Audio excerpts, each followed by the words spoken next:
December 20th, Saint Dominic of Silos, Abbot. This Dominic was born at the beginning of the 11th century in Navarre on the Spanish side of the Pyrenees. His people were peasants, and for a time he followed their way of life, looking after his father's flocks among the foothills of the mountains. This work encouraged his taste for solitude and quietness, and soon he became a monk at the monastery of San Millán de la Cojoya. He made great progress in his new state, was entrusted with works of reform, and became prior of his monastery. In this office he came into conflict with his sovereign, Garcia III of Navarre, because he refused to give up some possessions of the monastery which were claimed by the king. Garcia at length drove Dominic and 2 other monks away, and they were welcomed by Ferdinand I of Old Castile, who sent them to the monastery of Saint Sebastian at Silos, of which Dominic was appointed abbot. The monastery was in a remote and sterile part of the territory, and was in a state of extreme decay, both materially and spiritually. Under the government of Saint Dominic, this decay was arrested. Then the house began to progress,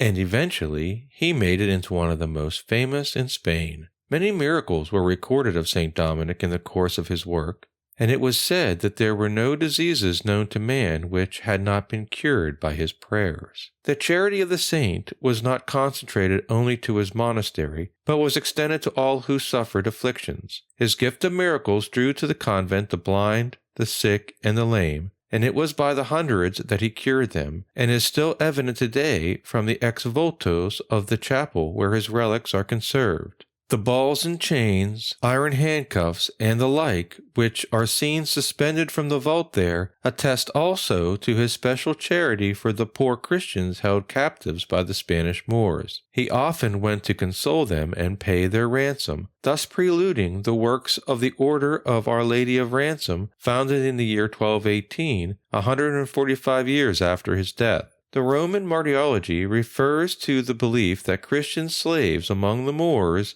to the number of 300, were liberated when they called upon God in his name. After many years of good works, Dominic felt the moment of the recompense approaching, and was advised of it by the Blessed Virgin. "I spent the night near the Queen of Angels," he said one day to his religious. "She has invited me to come in 3 days where she is. Therefore, I am soon going to the celestial banquet to which she invites me." In effect, he fell ill for 3 days, and then his brethren saw his soul rise in glory to heaven. The date was December 20th, in the year 1073. Saint Dominic of Silos is especially venerated in the order of friar preachers, because 96 years after his death he appeared, according to tradition, to Blessed Joan of Asa, who made a pilgrimage to his shrine, and there he promised her that she should bear another son. That son was the founder of the preachers, and he was named Dominic after the holy Abbot of Silos. Until the Revolution of 1931, it was the custom for the Abbot of Silos to bring the staff of St. Dominic to the royal palace whenever a queen of Spain was in labor, and to leave it by her bedside until the birth had taken place. St. Dominic of Silos is most known as the patron saint of prisoners, pregnant women, and shepherds.